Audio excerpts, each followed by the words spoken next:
Baik, jumpa lagi kita di Berbagi Matematika. Sudah kita bahas pertemuan sebelumnya banyak sekali tentang rumus dasar trigonometri sampai perkalian fungsi trigonometri. Dan pada pertemuan hari ini kita akan bicarakan mengenai pertidaksamaan trigonometri. Oke, ya, kita bahas beberapa metode. Yang pertama adalah dengan cara garis bilangan. Langkah-langkahnya adalah harus kita nolkan kanan. Caranya pindahkan semuanya ke sebelah kiri. Lalu cari pembuat nol kiri, kemudian hasilnya letakkan pada bilangan, pada garis bilangan. Kemudian tentukan tanda setiap interval pada garis bilangan yang sudah kita dapatkan. Lalu yang terakhir menentukan himpunan penyelesaian. Oke. Yang pertama kita ambil contohnya, misalnya tentukan himpunan penyelesaian dari sin X derajat lebih kecil sama dengan setengah. Berarti kita nolkan dulu kanan, pindahkan ke kiri menjadi min setengah. Lalu kita cari pembuat nol kiri. Berarti sin X sama dengan setengah. Itu kita dapat pada saat X sama dengan 30 derajat, kemudian 150 derajat. Jadi kalau kita tempatkan pada garis bilangan 30 derajat, 150 derajat, sedangkan batas-batasnya tadi adalah 0 sampai 360. 0 sampai 360. Jadi kita tentukan tanda interval ini. Nah, kalau kita tentukan antara 150 sampai 360.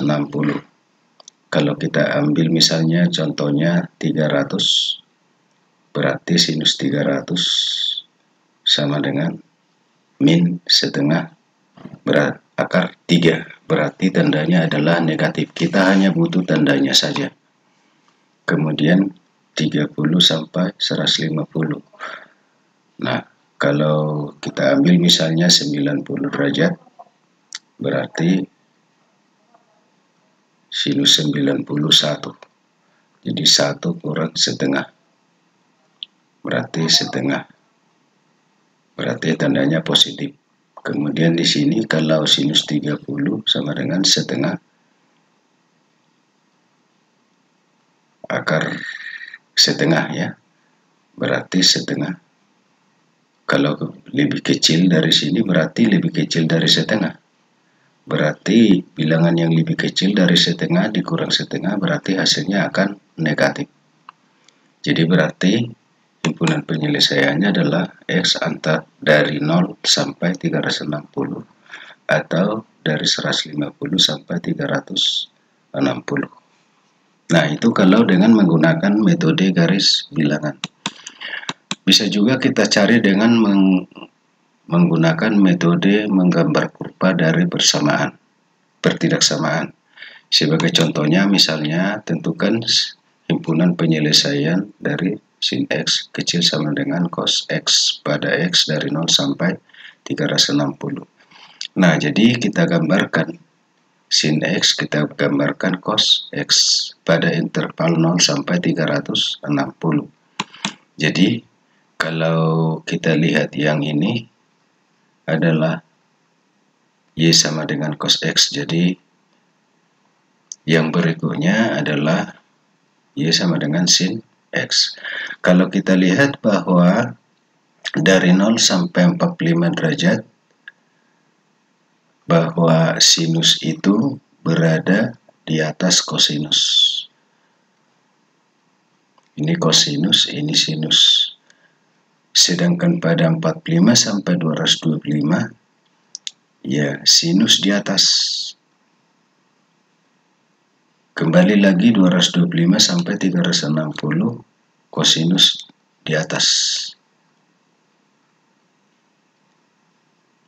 Jadi sinus di bawah. Yang ditanyakan adalah sinus X kecil sama dengan cos X. Berarti itu adalah 0 sampai 45 derajat, kemudian 225 sampai 360. derajat.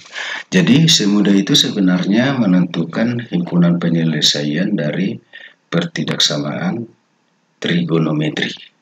Jadi itu aja dulu untuk pertemuan kita hari ini. Tetap semangat. Kita sudah bahas sampai pertidaksamaan trigonometri pada pertemuan ke-12 ini.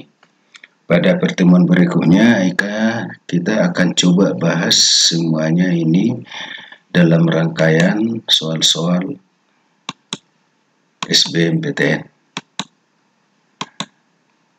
Jadi kita akan tahu bagaimana model-model SBMPTN pada pertemuan berikutnya dari trigonometri ini. Jadi tetap nantikan saya di pertemuan selanjutnya. Belajar terus dan tetap semangat sekalipun dalam keadaan kondisi belajar di rumah. Sampai jumpa pertemuan berikutnya.